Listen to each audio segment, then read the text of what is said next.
de atraso.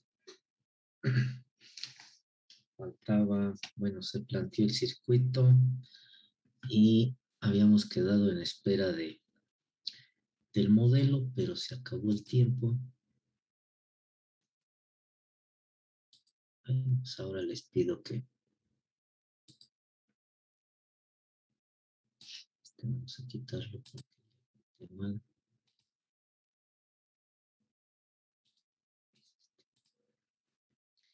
Que me digan cómo les quedó el modelo de ese circuito que ahorita vimos ahí.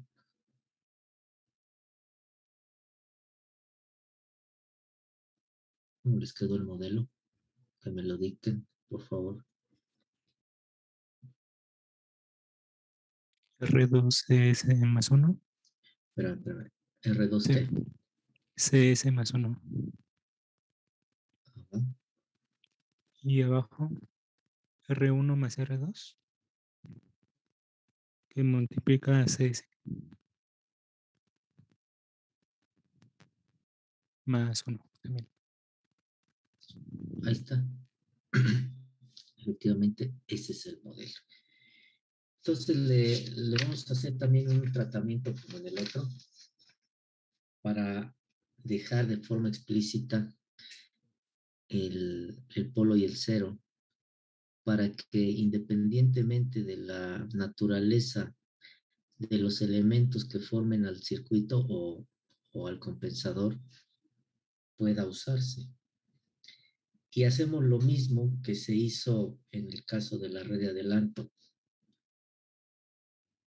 Dividimos la función de transferencia entre el coeficiente del término en S de máximo orden del denominador. En este caso, R1 más R2 por C, dividiendo. Vamos a ponerle el numerito para referenciarnos ahí. Dividiendo 1 entre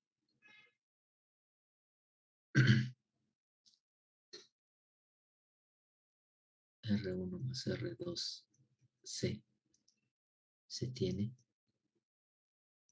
lo siguiente.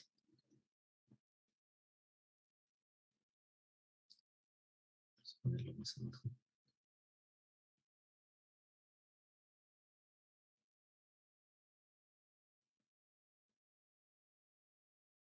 R2C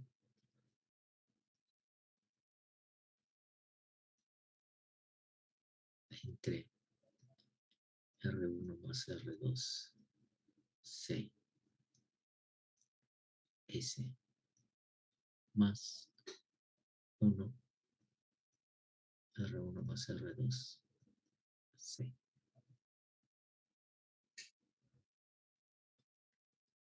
R1 más R2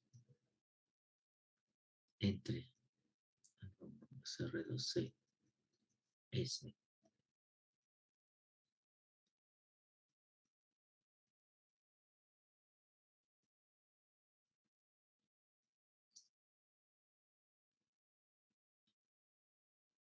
Uno que multiplica y otro que divide es 1. Esta C multiplica con esta C que divide es 1. R2 entre R1 más R2 S más 1. 1 entre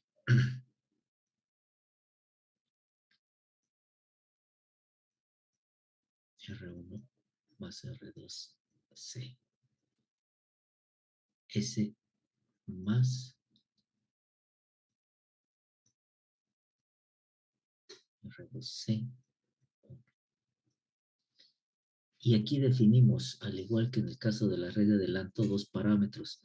Nuevamente, una constante de tiempo y lo que en la otra red era alfa, para diferenciarla en esta red, le vamos a llamar beta, pero va a seguir siendo un parámetro que nos dé la relación, la distancia relativa entre el polo y el cero.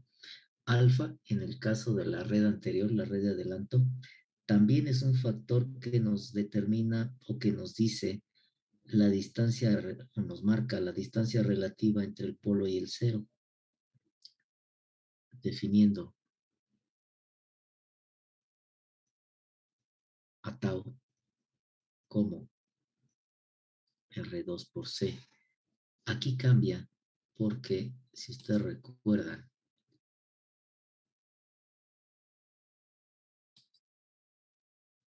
¿dónde estamos? Acá estamos. Si ustedes recuerdan el dibujo del circuito, ahora el capacitor está estrechamente relacionado con R2. Por eso ahora la constante de tiempo relaciona a R2 con C. En el caso de la red de adelanto anterior, quien estaba estrechamente relacionado con el capacitor era R1. Por eso la constante de tiempo era R1C. Aquí cambia a R2 por C. Y definimos un parámetro beta en términos de las resistencias. Y vamos a ponerle numerito. Esto es 1, entonces esto es 2, esto es 3.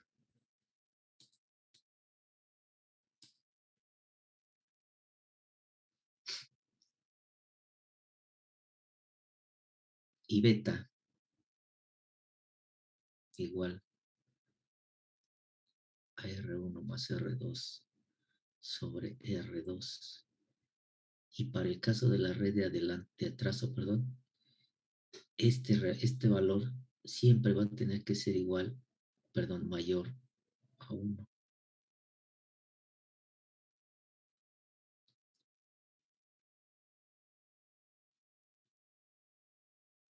4.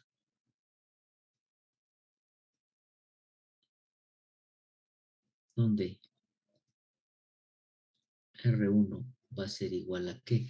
Si despejan de aquí a R1, ¿cómo les queda el despeje? Si de aquí despejan a R1, háganlo y díganme cómo les queda R1. ¿Por qué necesito R1? Porque R2 ya va a estar relacionado con el capacitor, con la constante de tiempo. Entonces aquí lo voy a sustituir. Este término R2 entre R1 y R2 está relacionado con beta.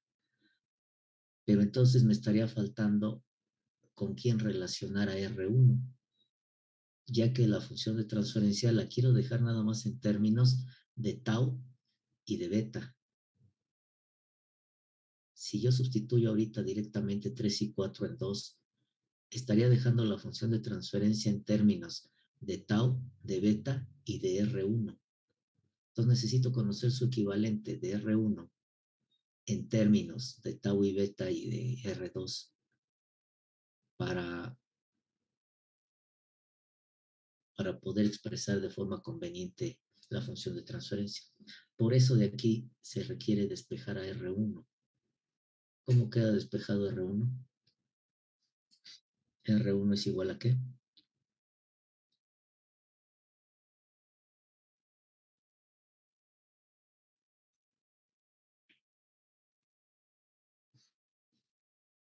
Es beta por R2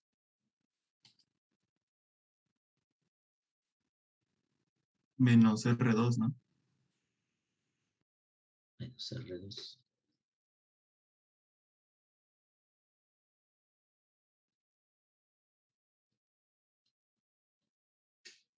Exactamente.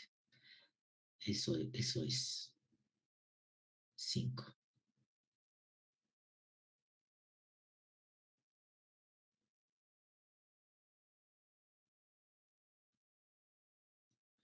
Pues entonces, expresando 2 en términos de 3, 4 y 5, vamos a llegar a lo que queremos.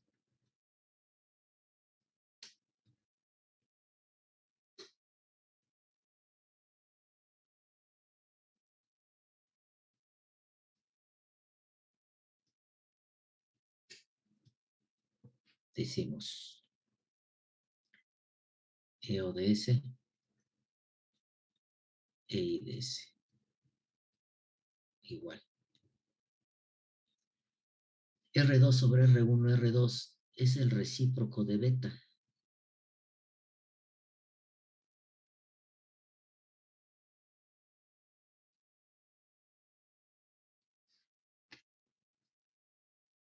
Aquí me queda R1 por C más R2 por C. Pero R2 por C es la constante de tiempo. Entonces aquí me queda más 1 sobre CR1 más tau.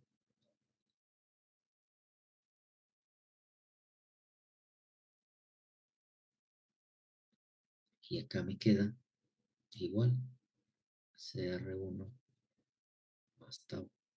Pero R1 es 5.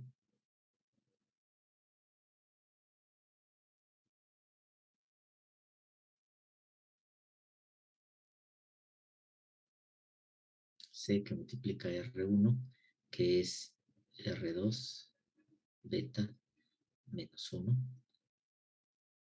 más tau.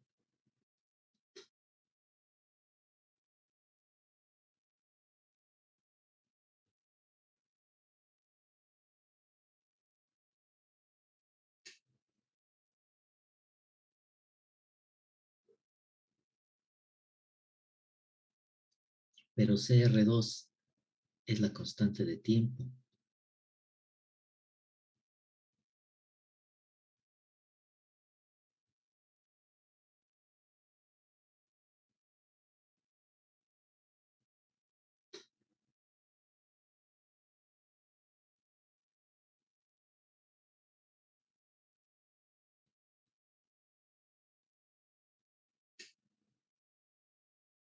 Desarrollo eso.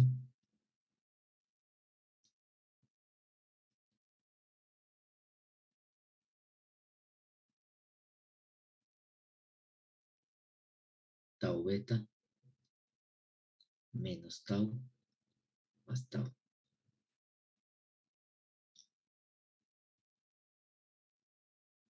Tau beta menos tau más tau. Uno que resta y otro que suma es 0. Resta y suma es 0.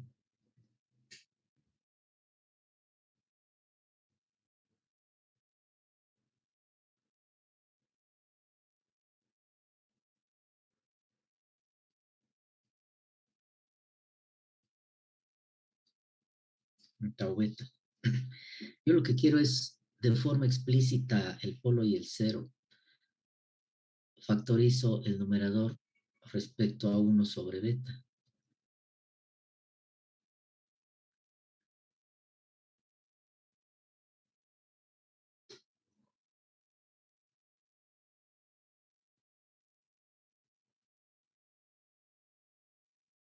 Y ya quedó.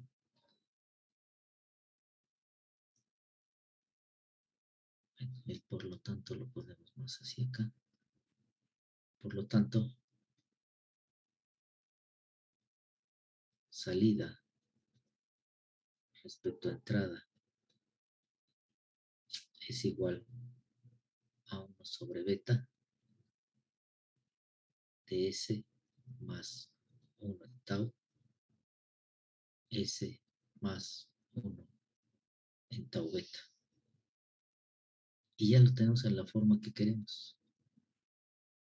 Esto va a ser 6.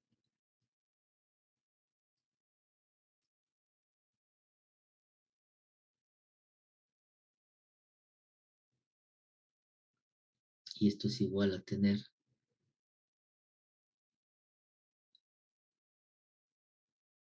S más Z entre S más P.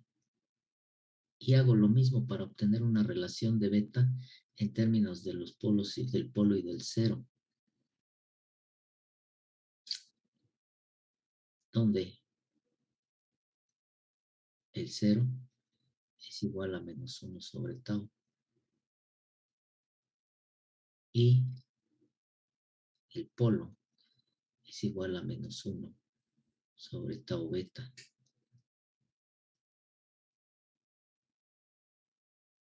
de 7, despejo tau.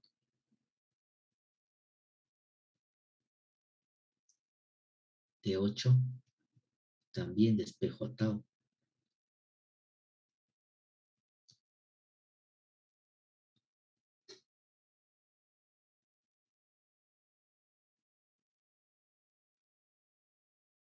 Y se hace la misma consideración que en el otro caso, en la red de adelanto. Si tau es esto, pero tau también es esto, entonces esto es igual con esto.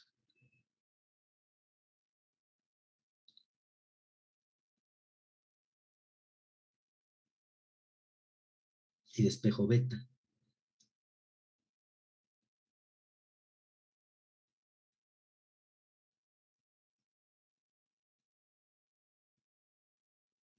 Y esta relación beta, como dijimos acá arriba, tiene que ser mayor que 1.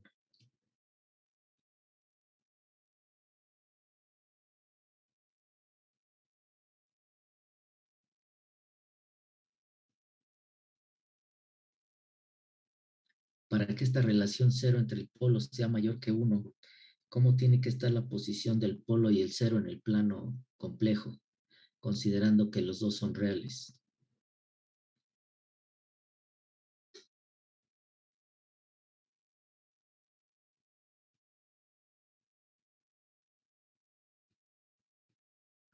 ¿Cómo queda?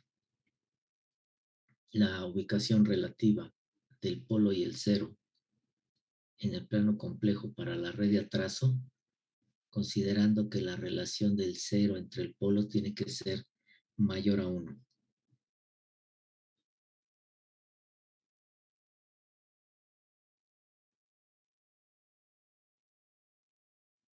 ¿Cómo tiene que estar?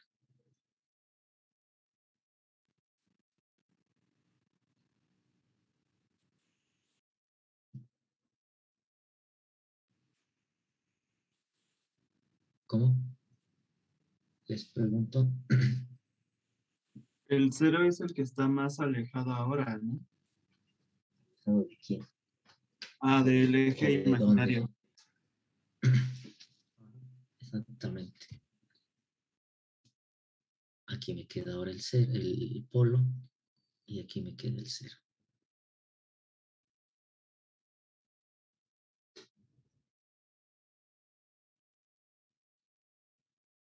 Ahí está. Vamos a ver que con los procedimientos para diseñar el compensador, es decir, para encontrar la posición del 0 y del polo del compensador, no necesitan de saber cuál es la naturaleza del sistema. Eso se requiere para encontrar los valores en este caso del circuito, que me permitan tener el polo y el 0 en una determinada posición. Pero para encontrar el polo y el 0, no necesitamos saber si es un sistema térmico, hidráulico, eléctrico, electrónico. De tal manera que conociendo la posición del 0, podemos conocer la constante de tiempo del sistema. Y conociendo la constante de tiempo del sistema y la posición del polo, conocemos beta. ¿Sí? Nada más que aquí el procedimiento va a ser distinto. Vamos a conocer nuevamente primero el 0 y luego vamos a tener que conocer beta para poder ubicar al polo. Lo vamos a ir viendo conforme analicemos cada uno de los procedimientos. El procedimiento pues es un recetazo de cocina de varios pasos que les permite llegar a la posición del polo y el 0 como un primer paso de diseño. Y después, pues ya les va a servir para ajustar el sistema. Pues ya se tiene lo mínimo que se requiere para empezar a ver la compensación. Primero la vamos a ver en adelanto, unos ejemplos, y luego en atraso. ¿Dudas, preguntas?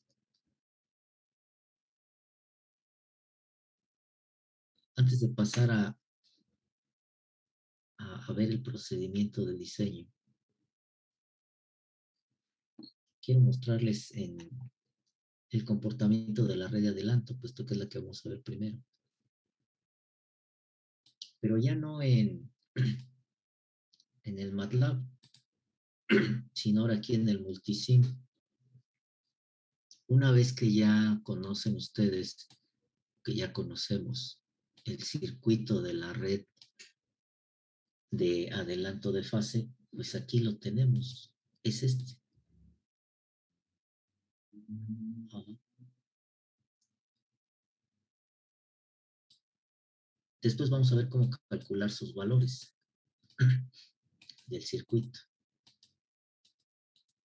Yo lo tengo aquí excitado con una señal senoidal. Un valor pico 1, vamos a ponerle un hertz y un hertz.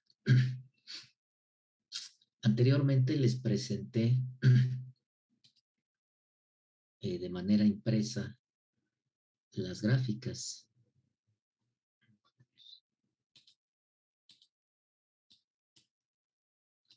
Las gráficas de la respuesta. ¿Recuerdan? Bueno, pues ahora vamos a obtenerlas aquí a través del circuito eléctrico que define la red. Y este otro bloque que está aquí, chueco, volteado. Este es un osciloscopio. Creo que ya han trabajado con el multisim en algunas otras materias. Entonces ya más o menos saben cómo es esto. Este es un osciloscopio y este es un graficador que me da el diagrama de Bode. Y quiero el diagrama de Bode pues porque lo voy a analizar a la frecuencia. ¿Sí?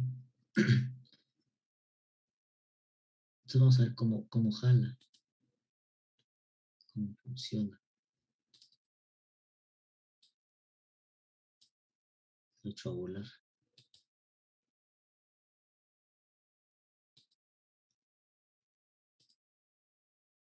Bueno, ahí lo puedo dejar que siga funcionando, pero lo voy a detener para tener las gráficas ahí. ¿Sí? Vean, aquí en el circuito yo evidentemente ya lo tengo armado para no perder tiempo aquí armándolo. ¿Pueden ustedes darse cuenta del circuito? Este fue del cual ustedes obtuvieron inclusive el modelo.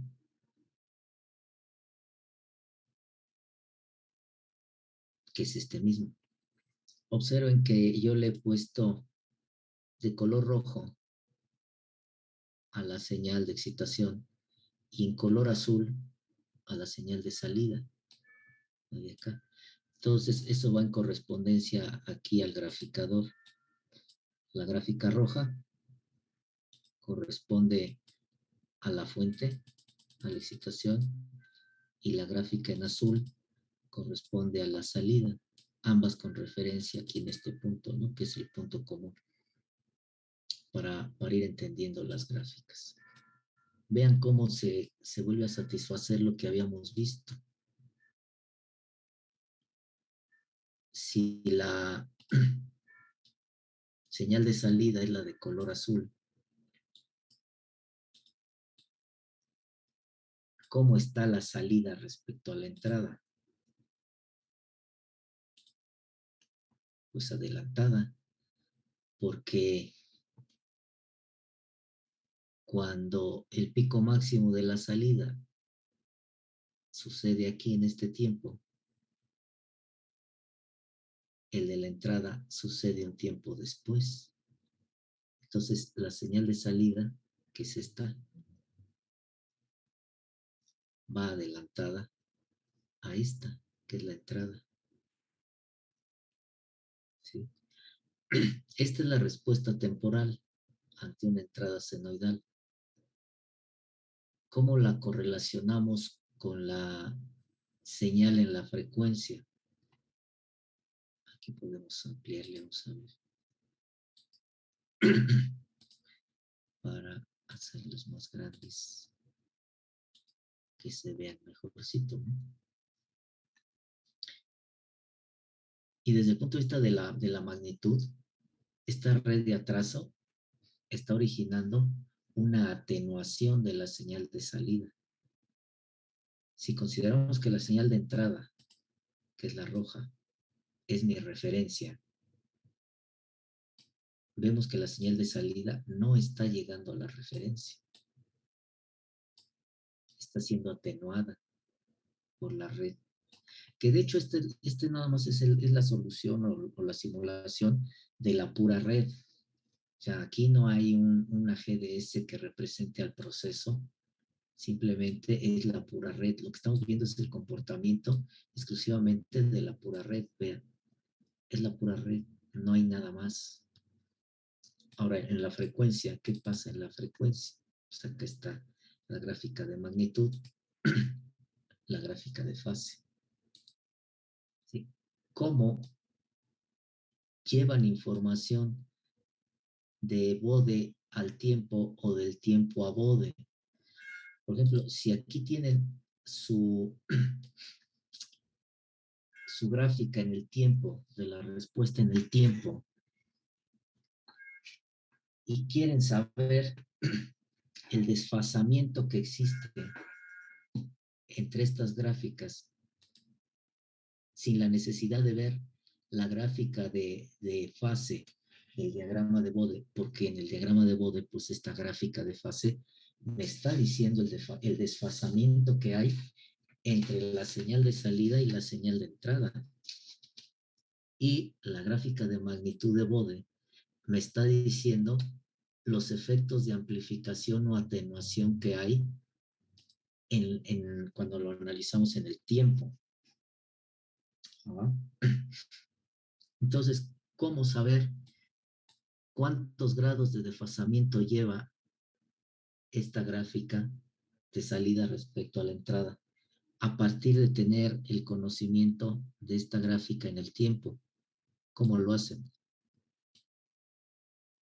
¿Cómo correlacionan esta información con la información de Bode o viceversa? ¿Sí? ¿Por qué les muestro esto? Porque hemos hablado de esa correlación entre los dos dominios, entre el dominio del tiempo y el dominio de la frecuencia. Nosotros vamos a compensar exclusivamente usando el lugar geométrico de las raíces, es decir, en el plano complejo. Lo que hace que cuando simulemos, si simulamos ante una señal senoidal, vamos a ver esto. Pero esto que está aquí, en el tiempo, está obtenido para una frecuencia particular nada más. ¿Cuánto? En este caso, 1 Hz. 1 Hz. Si yo quiero analizar para otra frecuencia, tengo que cambiar el valor aquí de la fuente y tengo que volver a simular. Y si quiero simular para otra amplitud de la señal senoidal, pues tengo que cambiarle el valor acá y tengo que volver a simular. Y entonces tendría que estar sacando una serie de estas respuestas en el tiempo para diferentes condiciones de operación, tanto de amplitud de la señal senoidal como de frecuencia. ¿Por qué? Porque si yo detecto que en mi sistema ha entrado una señal externa dependiente de la frecuencia, yo debo de saber más o menos en qué rangos de frecuencias esa señal está afectando al proceso, para entonces poder analizar en ese rango de frecuencias. Si lo hago a través de una respuesta temporal, tengo que hacer lo que les acabo de decir. Y yo tengo que estar cambiando aquí el valor de frecuencia para poder ver cómo funciona o cómo evoluciona el sistema ante esa frecuencia. Aunque aquí nada más es la pura red, esto mismo se hace cuando ya está la red con el sistema.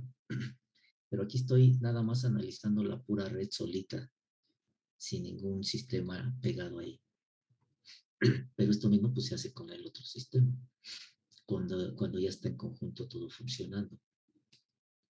Tengo que entonces simular o resolver para diferentes frecuencias. En cambio, con el bode ya tengo todo ese rango resuelto.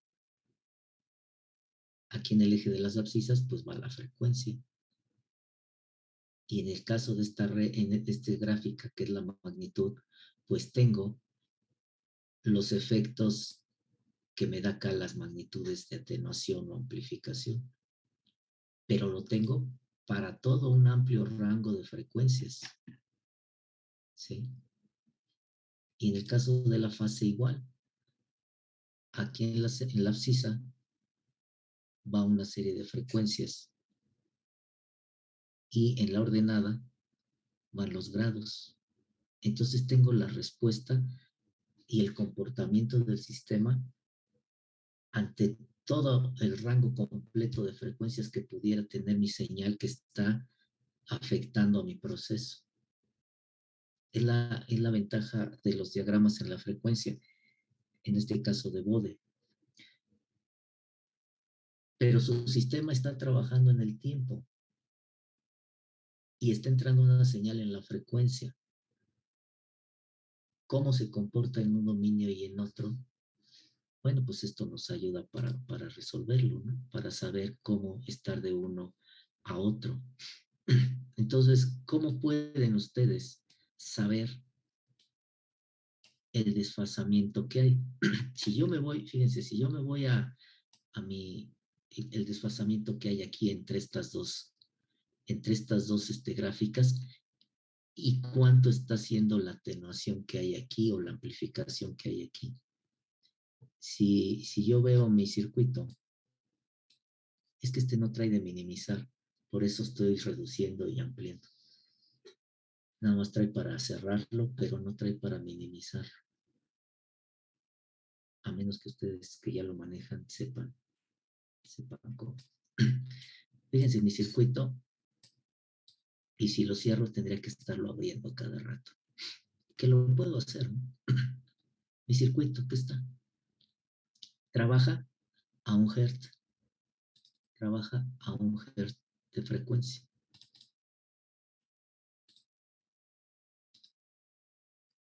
¿Qué magnitud tiene esta señal? Si yo tengo mi diagrama de Bode y quiero saber a qué magnitud está mi salida para estas condiciones de operación, entonces yo sé que estoy trabajando a 1 Hz. Entonces me voy a mi gráfica de Bode, me voy a mi gráfica de magnitud, porque quiero saber este valor de salida. Y en la gráfica de Bode busco la frecuencia de 1 Hz. Aquí en el multisim nos facilita mucho la existencia. Aquí nos tiene estos cursores deslizantes que vean cómo va unido a la gráfica. Y aquí en esta parte de abajo voy a tratar de amplificarla o de ampliarla.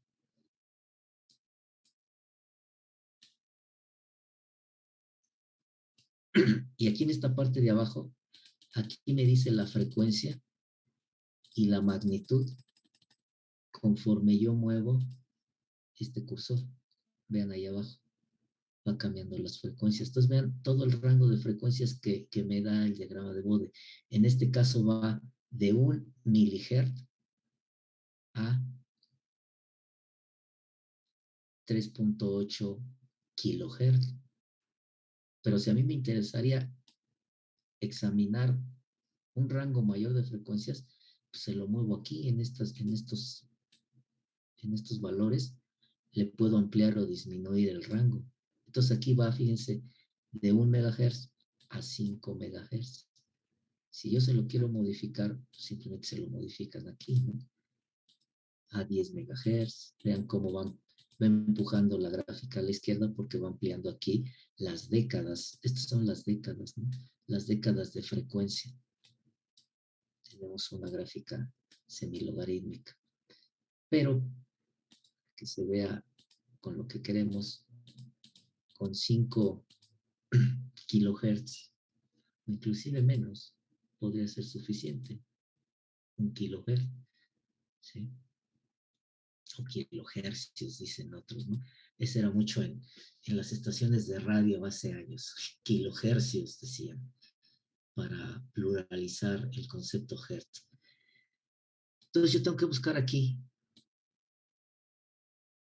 en esta gráfica de magnitud, tengo que buscar aquí abajo que me coincida con un hertz, porque un hertz o un hercio es el que tengo en mi fuente, recordarán,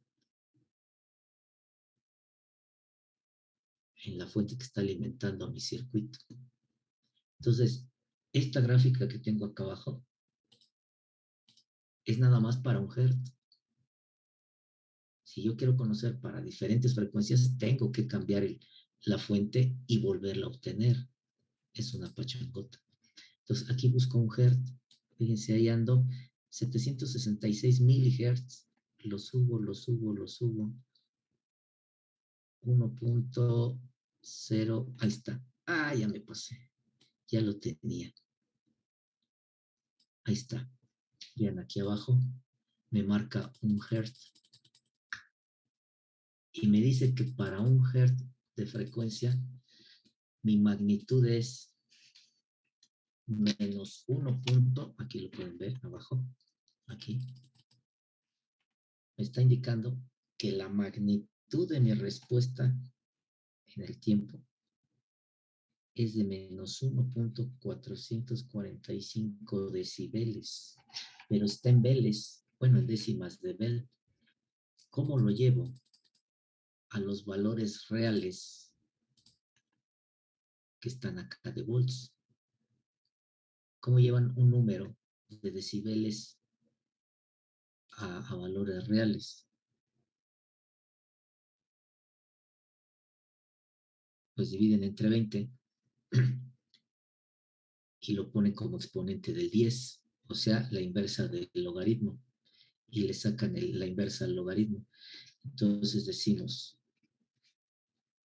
1 punto menos 1.445, lo divido entre 20 y le saco la inversa del logaritmo de base 10.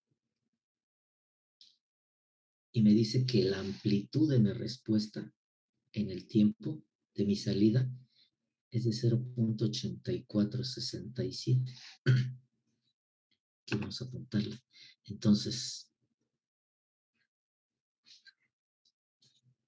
vamos a ponerle valores reales, por llamarlo de alguna forma, va a ser igual a 10 valores en decibeles sobre 20. ¿Sí? Acuérdense que el decibel es la décima de un bel y que esto es igual a 20 veces el logaritmo del valor real. Así es como ustedes un valor real lo pasan a decibeles. Pues de aquí simplemente despejan el valor real y este es su despeje. Entonces, este menos 1.445 le aplico esta ecuacióncita y me da 0.8467. Entonces, aquí yo ya puedo saber las amplitudes que va a tener mi respuesta ante diferentes frecuencias. Porque si está entrando una señal en la frecuencia, les repito, y esta señal llega a cambiar de frecuencias, pues entonces tengo que analizar esto en un rango de frecuencias. Cómo mi compensador está actuando ante un rango de frecuencias. Frecuencias que contiene la señal que quiero analizar porque es la que está de alguna forma afectando a mi proceso. Entonces ya dijimos que la señal de salida va a ser de 0.8764. No la perdamos de vista. Vámonos a la respuesta temporal. Está acá abajo.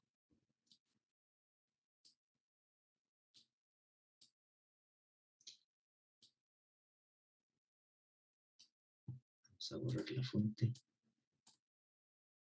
Y fíjense. Acá también tengo cursores. Aquí arribita se alcanza a ver un número 2 que corresponde a la señal de salida. Y aquí se alcanza a ver un número 1 que corresponde a la señal de entrada, que está en función de cómo conectaron ustedes su osciloscopio.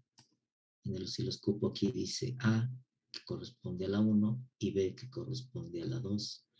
La señal A va a corresponder a la entrada y la señal B corresponde a la salida.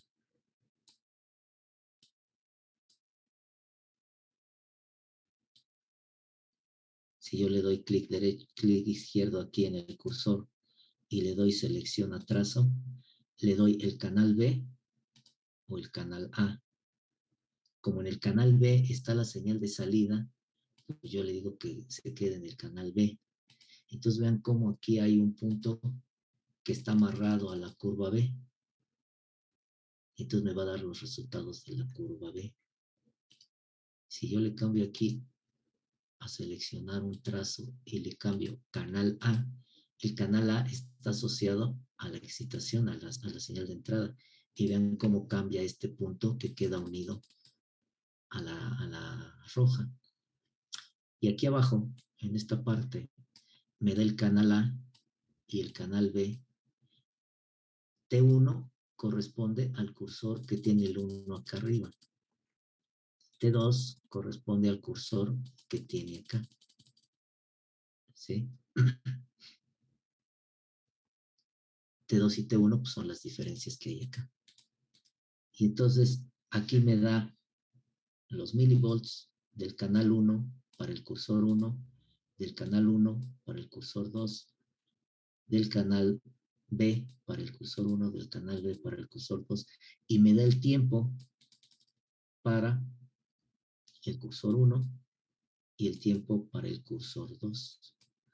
Entonces, el 1 es el rojo, el 2 es el azul. El azul lo tengo ahorita, bueno, ahorita lo tengo como canal A. Lo voy a cambiar a canal B. Y me voy a posicionar en el pico máximo de la señal de salida para conocer la amplitud que está teniendo mi señal de salida, la amplitud máxima que está teniendo mi señal de salida de este compensador. Entonces me muevo acá. ¿Sí? Al canal B, cursor 2, o sea, canal B, cursor 2, este de aquí. Me está marcando ahí 841.8 milivolts. Entonces tengo que ubicar la máxima, gente, 845, 47, 48. Ahí empezó 47 y ahí empezó a disminuir. Entonces estamos hacia atrás, más o menos por ahí, en 847 milivolts. ¿Cuánto habíamos calculado? 0.8467. ¿Cuánto tiene aquí abajo? 0.8477. ¿Sí? Entonces vean cómo a partir del diagrama de Bode yo puedo saber la amplitud que tengo aquí. O en cualquier punto, ¿no? En cualquier punto. ¿Sí? ¿Y cuál es el desfasamiento? Y puedo hacer, puedo hacer la operación contraria. ¿Sí? A partir de aquí, por ejemplo, yo tengo esto aquí. Hagan de cuenta que tienen ustedes, les dan, hay un graficador. Imaginen que hay un graficador en el proceso. Y grafican la respuesta, y es este. Y cortan el papel y se los dan. Y le dicen, ingeniero, ¿a qué frecuencia está trabajando mi sistema? Y les dan también su diagrama de Bode. O tienen la forma de conseguir el diagrama de Bode. ¿Sí? Bueno, pues una forma de hacerlo es eso. Ustedes sacan este valor, lo pasan a decibeles, y acá en Bode buscan ese valor de decibeles, y donde coincida, lo tienen a esta frecuencia. ¿Sí? A esa frecuencia lo tienen. Ajá. Y de esa manera saben ustedes cómo está funcionando esto. Ahora, ¿cómo saben el desfasamiento que hay aquí? Pues si tienen el Bode, se van a la gráfica de fase. Vamos a borrar esto. Teniendo el Bode, se van a la gráfica de fase. Y acá también tienen un cursor. Bueno, pues aquí buscan el 1 Hz al que está funcionando el sistema. Aquí abajo van a buscar el Hertz. Y aquí van a ver el grado de desfasamiento que va a haber. Entonces yo busco un Hertz.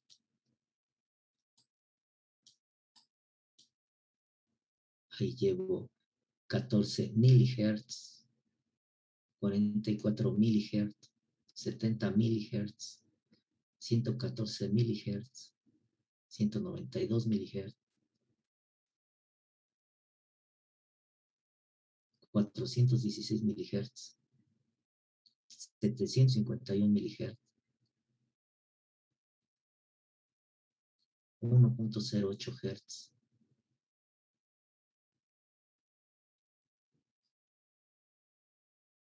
1.005 hertz. No pude ubicarlo en un hertz cerrado, pero ahí está. A esta frecuencia, la señal de salida va desfasada con 14.24 grados. Ese es el desfasamiento que van a tener ustedes acá.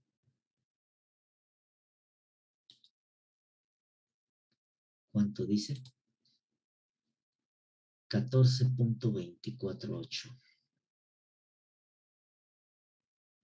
14.248 grados. Es el desfasamiento que tienen ustedes cuando operan a 1 Hz de frecuencia en el tiempo las dos curvas. ¿Y cómo lo saben?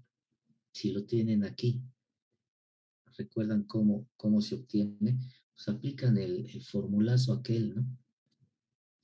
Que dice el desfasamiento va a ser igual a 2pi por el tiempo entre el periodo. ¿Cuál es este tiempo? El tiempo que hay entre una gráfica y otra. La distancia de tiempo que hay aquí. ¿Cuál es el periodo en una señal periódica como esta? Si yo tomo como referencia, por ejemplo, en la entrada este valor, ¿en dónde se vuelve a repetir este valor? Aquí. Entonces todo este tiempo es mi periodo.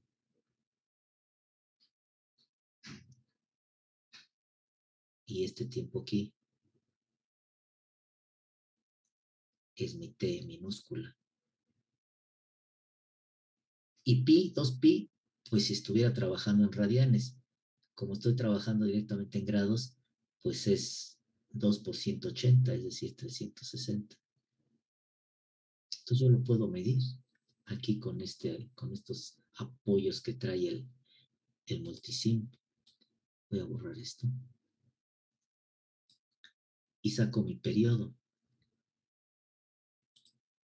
Periodo.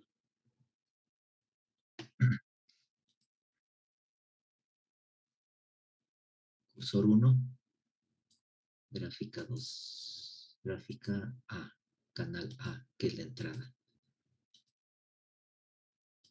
Si me ubico aquí en el ya casi 0, tengo un tiempo de,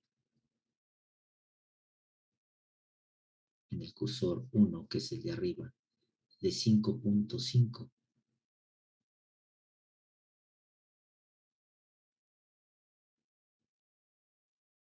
Bueno, aquí va a ser valor absoluto porque este tiempo va a ser mayor, ¿no?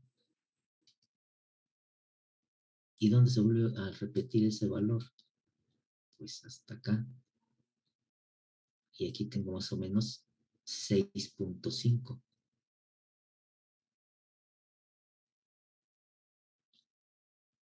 Quiere decir que mi periodo es de un segundo. T va a ser de 1. ¿Sí?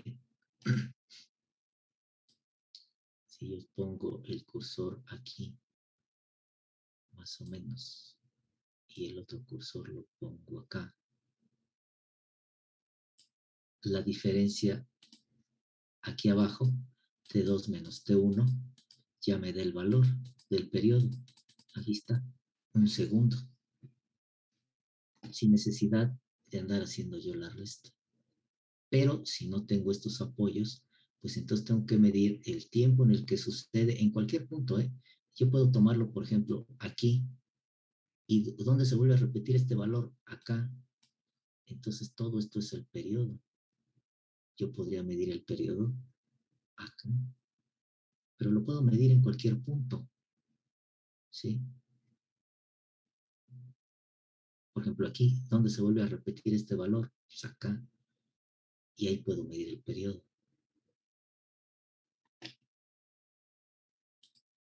Ahora, el valor de t. El valor de t.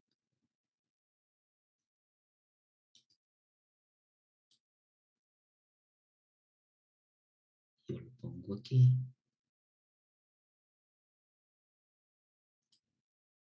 Y luego cambio a la gráfica B.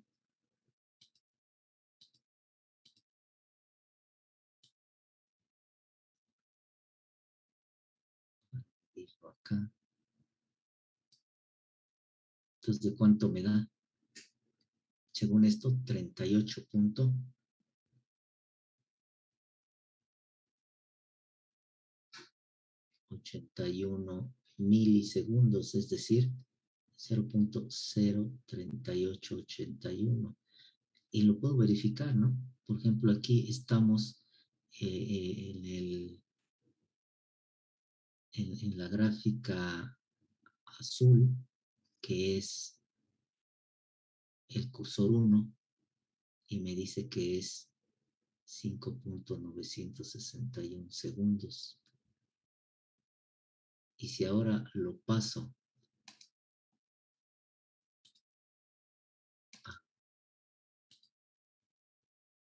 a ubicarlo en la gráfica A y lo llevo a este punto, me dice que son 6 segundos.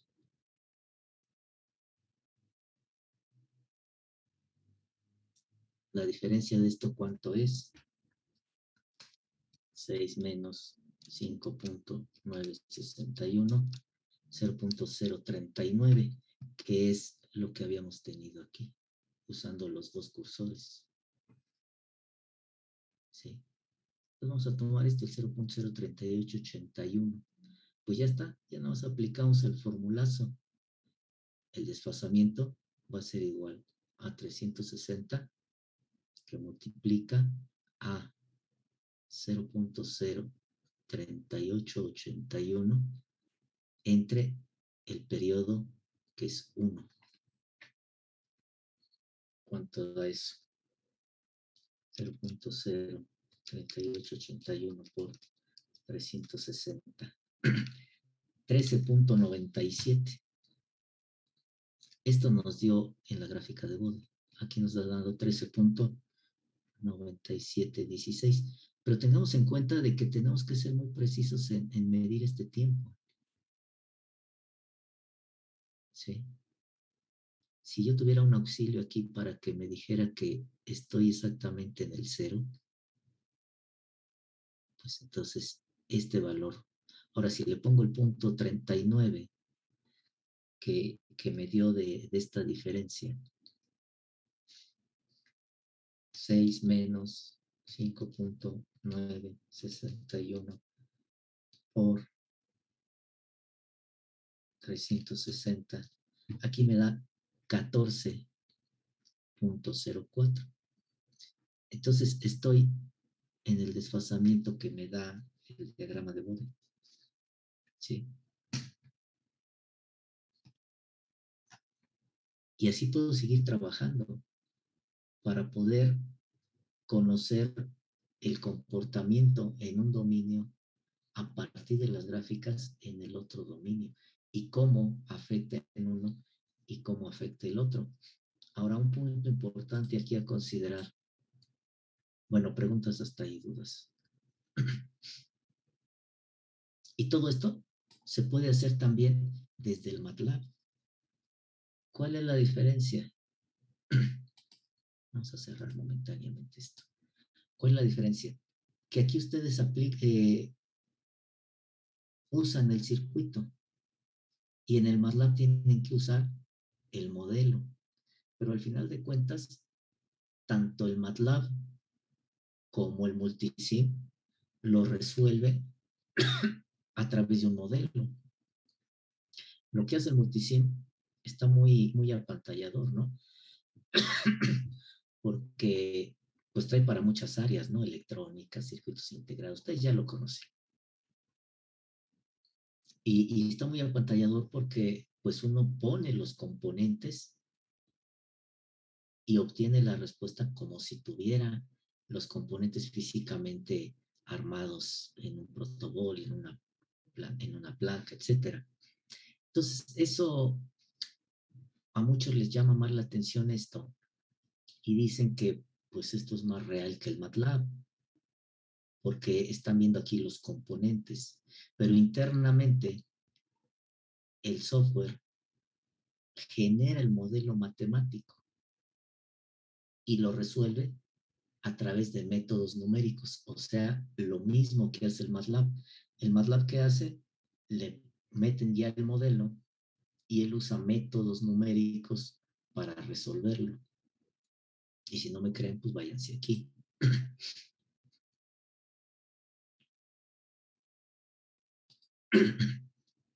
Análisis y simulación.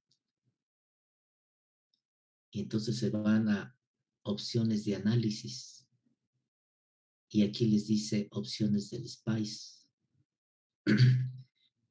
Empezó siendo, multisim empezó siendo Electronic Workbench. Después fue comprado por PSpice y luego ya lo tiene ahora, ¿cómo se llama esta marca? National Instrument. La primera vez que yo ocupé se llamaba Electronic Workbench. Y luego pues ya lo fueron vendiendo y ya lo tienes, pero la base es la misma. Entonces, le dice aquí, usar por defecto los parámetros que ya trae Multisim o quieres personalizar los parámetros para el análisis. Si ustedes le dan aquí, usar parámetros personalizados y le puchan, fíjense cómo les habilitó el botón de personalizar. Y se van a, transitorio, en transitorio, fíjense, ¿qué les dice? Límite de iteraciones superiores, o sea, los pasos de integración. Orden máximo de integración. Factor de truncamiento. Pero fíjense aquí, método de integración numérica. Y si lo habilitan, les da la opción de 2 o la regla trapezoidal o el método de GIR. Por defecto trae la regla trapezoidal. Y el Electronic Workbench traía Runge-Kutta, Euler, regla trapezoidal y el método de GIR. Entonces vean cómo son métodos numéricos. E internamente lo que hace el multisim es simplemente generar el modelo matemático y resolverlo. Y se los presenta de una forma bonita a través de indicadores, de voltmetros, de wattmetros, de ampermetros y de todas estas herramientas, ¿no?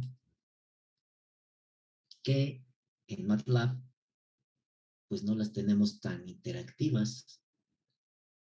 En MATLAB tenemos que darle bode, non-dem y nos da esto.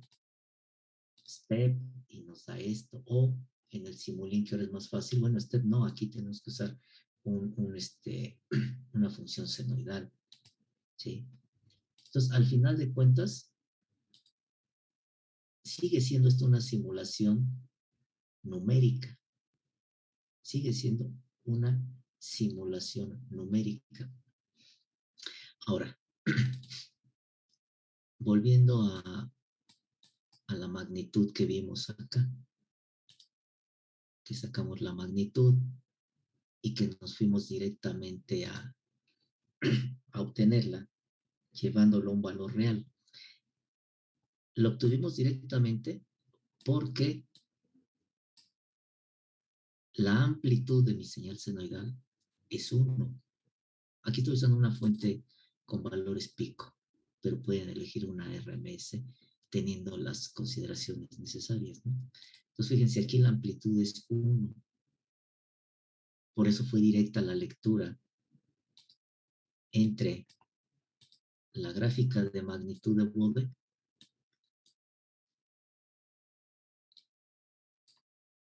y el valor que medimos aquí, el valor de esta amplitud. Pero, aguas ahí, eso fue directo porque la amplitud es 1. Pero si esta amplitud es diferente de 1, entonces tenemos que hacer un cálculo extra para poder obtener su amplitud.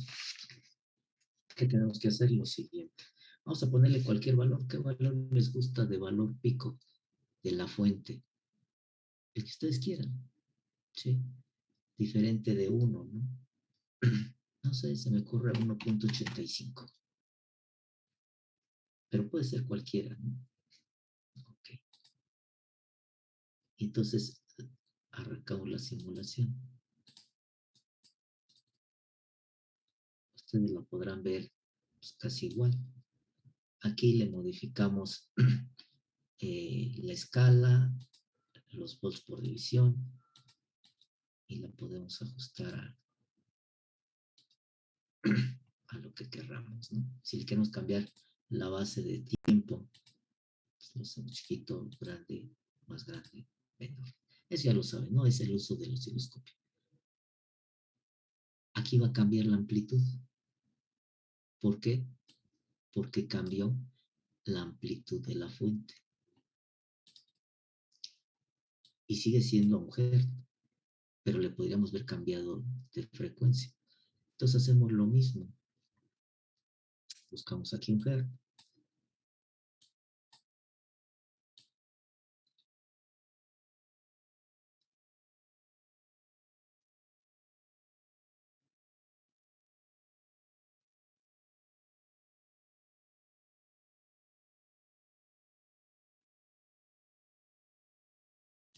Hijo, se me fue otra vez. No sé por qué le suelto. Ahí está. Es lo más que lo pude acercar a un hertz. 1.008 hertz. Y tenemos la amplitud de menos 1 o la magnitud 431 decibeles. Es la misma que de la otra vez. No, la otra vez era que 1.445, me parece. Según te tengo aquí apuntado. La apunté. Y queremos saber la magnitud.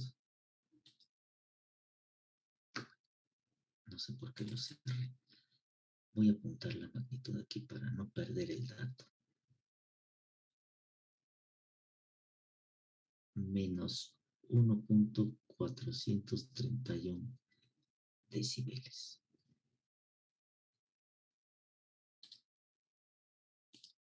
Ah, no se ve.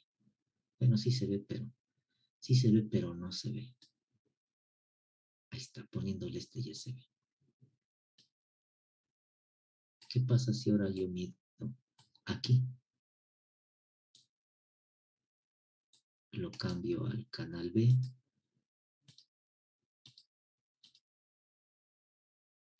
Bueno, estos son decibeles. ¿Cuánto es en valores reales? En volts. ¿Cuánto va a ser? Pues 10 a la menos 1.431 entre 20. Entonces esto.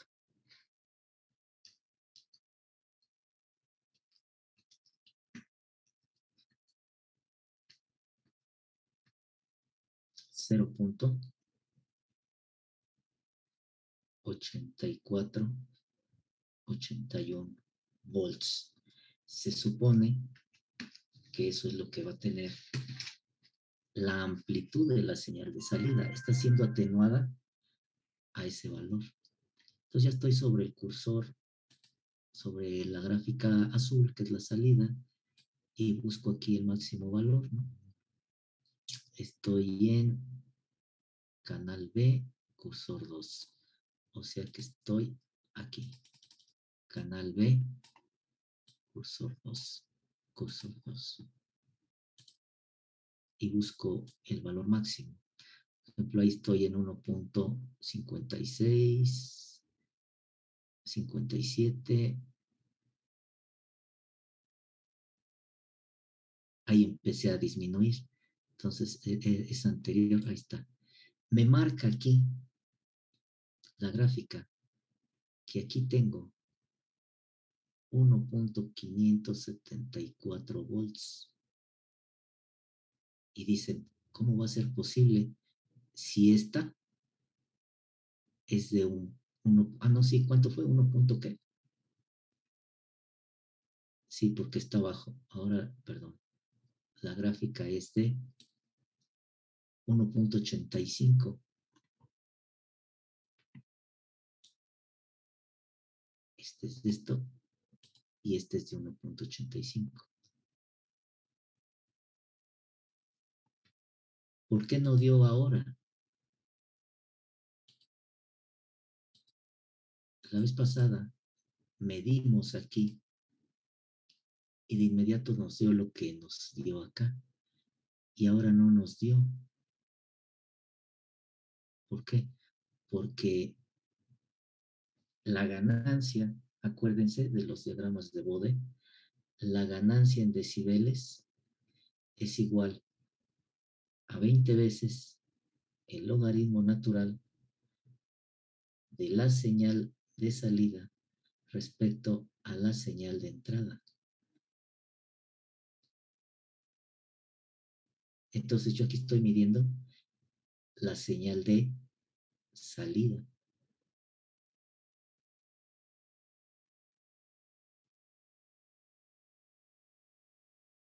Pues multiplicarla por la señal de entrada, que es de 1.85. Entonces, si el 1.85 lo multiplico por 0.8481, me da 1.5689. ¿Cuánto nos está dando aquí el vorticim? 1.574. ¿Sí? Entonces no deben de olvidar que en Bode,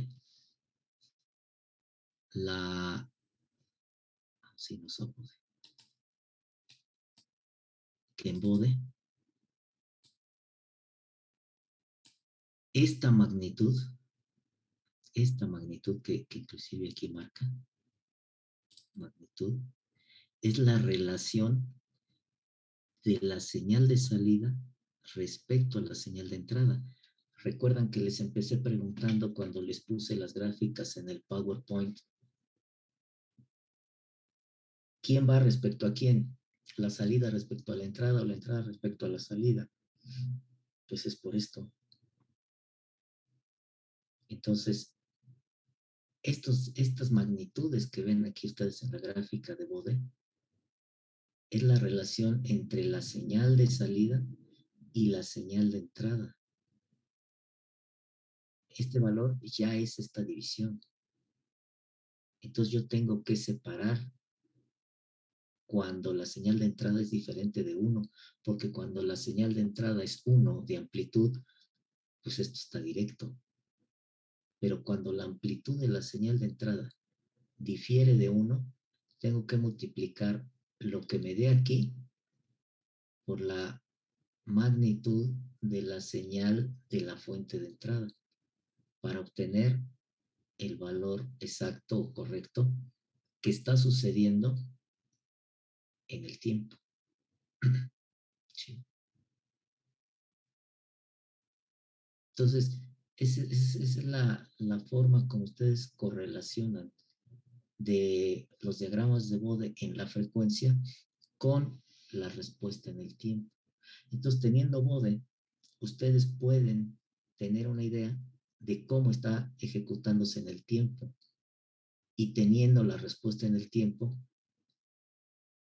se pueden dar una idea de cómo está en la frecuencia, pero es más complicado porque tienen que hacerlo para muchas frecuencias. ¿Sí? Tienen que hacerlo para muchas frecuencias. Por ejemplo, aquí dijimos que está, creo que a 14 grados, ¿no? La máxima, el desfasamiento. Si mal no recuerdo. Ah, no, porque lo modifiqué la amplitud. Entonces aquí va a cambiar. Aquí tenemos a 1 Hz. Vamos a ver. Vamos a borrar. Bueno, preguntas hasta ahí, dudas. No. Esto ya es para una interpretación de cuando ya están funcionando las cosas, ¿no? Vámonos a la fase de Bode y vamos a buscar 1 Hz.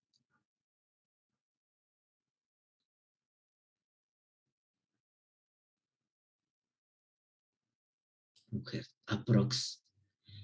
Sí, está a 14.23 grados. 14.23 grados de desfasamiento. Sin embargo, el desfasamiento máximo se consigue aquí, cuando está más o menos 15.52, empezó a bajar, me regreso, 15.52, cuando trabaja la fuente en 0.669 Hz. Entonces, si yo quisiera tener acá en mi respuesta temporal el máximo desfasamiento para visualizarlo de mejor manera, yo tengo que poner en mi fuente 0.669 Hz. 0.669 Hz. Y voy a obtener en esta gráfica en el tiempo el máximo desfasamiento para poder visualizarlo de mejor manera. Ya se ve un poco más desfasado. Ya esta distancia aumentó, fíjense. Levemente, pero aumentó, que es el desfasamiento. Ahora, si me vuelvo a ir a mi gráfica de Bode y yo quiero tener estas dos señales casi en fase, que no estén desfasadas, entonces yo tengo que buscar aquí un ángulo muy pequeño, ya sea en las bajas frecuencias o en las altas frecuencias, según mi interés. Entonces, por ejemplo, en las bajas frecuencias, fíjense, aquí tengo 0.076 grados. 0.076 grados. Esto prácticamente es cero, ¿no? en las gráficas aquí se van a ver en fase. Y esto sucede a 0.001552 Hz. Ahora, si lo llevo a las altas frecuencias o a las frecuencias grandes,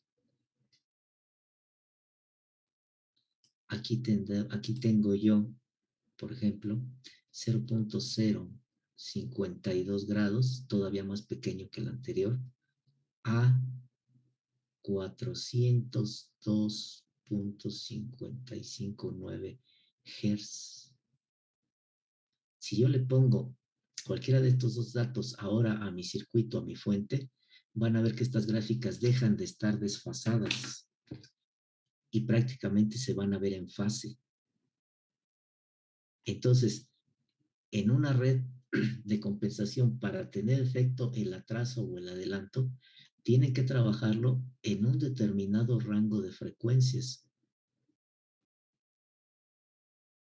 para que, o tiene que estar trabajando en un determinado rango de frecuencias para que se dé el atraso o el adelanto y por lo tanto se dé el efecto de corregir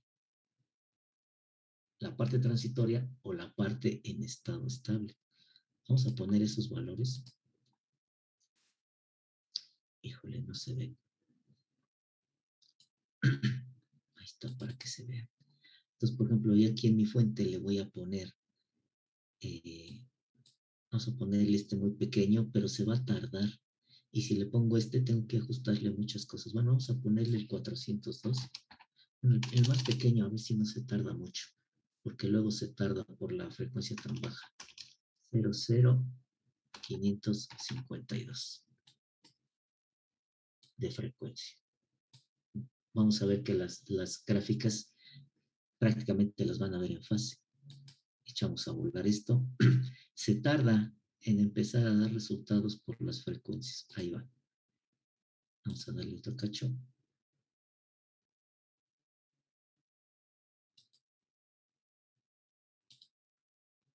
Vamos a dejarlo funcionar. Y le empezamos a mover aquí los valores.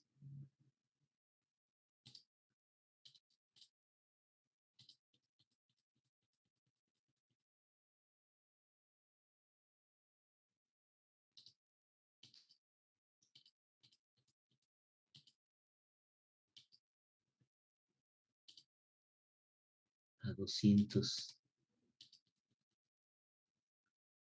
Y fíjense con qué lentitud va.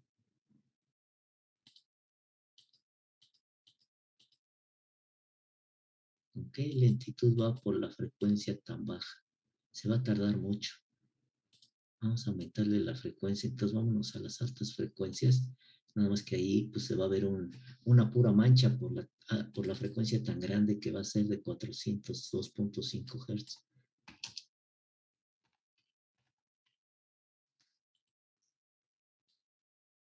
Entonces tengo que moverle.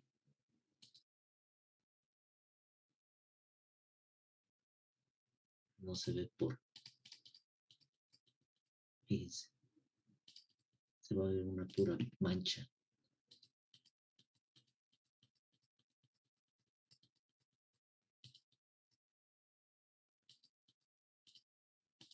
No me deja aquí mover.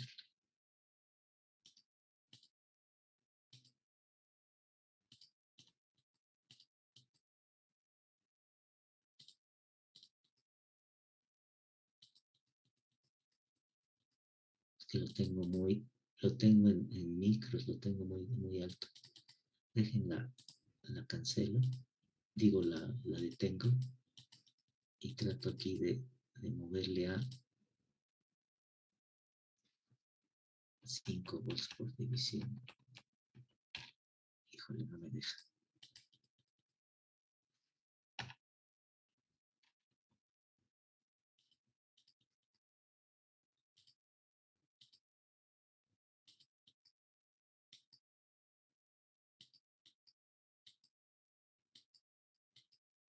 Pero este lo tengo en picovolts, tengo que bajarlo a volts, pero Ahí está, ya me dejó.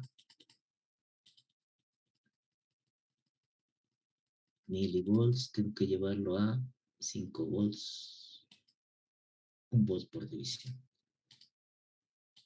1 volt por división. Fíjense cómo está en fase. ¿Sí? Fíjense cómo está en fase. Prácticamente no se aprecia la diferencia entre la gráfica roja, que es la entrada, y la azul, nada más se ve una sola. ¿Por qué? Pues porque están prácticamente en fase. Y aquí, pues no tiene efecto el adelanto de fase. Y entonces, en el sistema, pues no tendría efecto la compensación en mejorar o modificar el transitorio, porque no se está dando el efecto de adelanto de fase. Vean entonces que para que se dé el efecto de adelanto de fase, aquí se va a dar el mayor adelanto de fase. Es decir, si yo quiero tener mi mayor efecto del compensador en mi proceso tendría que tener una señal de frecuencia sobre 0.66 de Hz por abajo de 1 Hz. Claro, si yo lo trabajo en un rango de frecuencias, por ejemplo, de aquí a acá, para tener la máxima efecto del adelanto de fase, entonces mi sistema tendría que estar trabajando entre frecuencias de 0.23 Hz a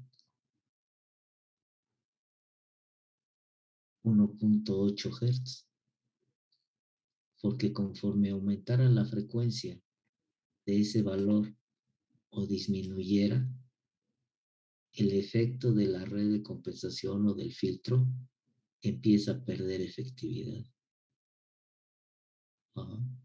Entonces, por eso es importante que ustedes conozcan entre qué valores está el rango de operación de la señal de valores de frecuencia para que compensen para esas frecuencias. El compensador, sobre todo si lo ven desde el punto de vista de la frecuencia, pues no le sirve para cualquier frecuencia.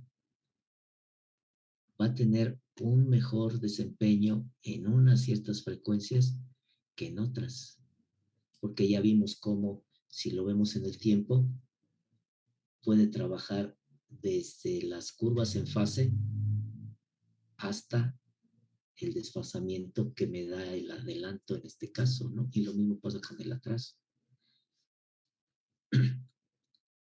Preguntas, dudas. Y les repito, esto mismo, si quieren la siguiente clase, lo podemos ver en el MATLAB. Y es lo mismo, es lo mismo.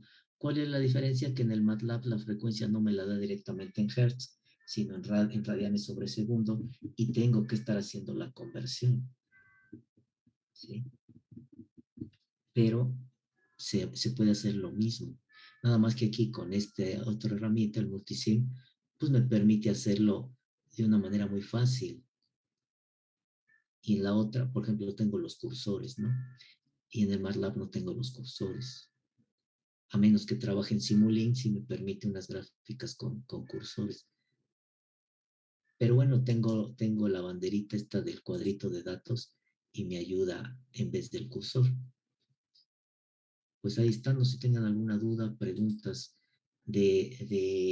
o si se les aclaró ya la idea de esto, viéndolo desde los dos dominios, desde el dominio de la frecuencia o desde el dominio del tiempo. Dudas, preguntas. Si no hay, entonces la siguiente podemos ver rápido esto mismo en MATLAB para que vean que es igual. Bueno, los resultados son los mismos, pero la forma de trabajo sí difiere un poquito. por las facilidades que da uno y otro software. Y empezamos a ver el procedimiento de diseño. ¿Dudas, preguntas? No, profe. Sale. Entonces nos vemos lo siguiente.